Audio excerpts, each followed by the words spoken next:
প্রজাপতি দক্ষের কন্যাদের মধ্যে সতীর বিবাহ হয় ভগবান শিবের সাথে, বাকি 27 কন্যার সাথে বিবাহ হয় চন্দ্রদেবের। এই 27 কন্যারা আকাশগঙ্গায় নক্ষত্র রূপে অবস্থান করেন। এদের মধ্যে রোহিণী, শতভিষা, পুষ্যা, উত্তরাষাঢ়া, অশ্লেষা, মঘা, হস্তা প্রভৃতি। চন্দ্রদেব রোহিণীকেই বেশি ভালোবাসতেন এবং সঙ্গও দিতেন অনেক বেশি।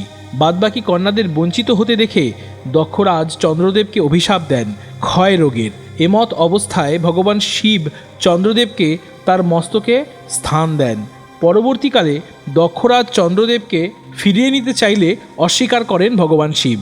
তখন ভগবান বিষ্ণু শিবের মস্তক থেকে চন্দ্রদেবের কিছুটা অংশ কেড়ে নেন এবং দক্ষরাজকে ফিরিয়ে দেন এবং চন্দ্রদেবকে বর প্রদান করেন এক পক্ষকাল ক্ষয়রোগ এবং এক পক্ষকাল আরোগ্য লাভ করে প্রতি মাসে পূর্ণিমা ও অমাবস্যার প্রচলন হবে। ভগবান শিবের মস্তকের চন্দ্রটি রাকা নামেই অভিহিত।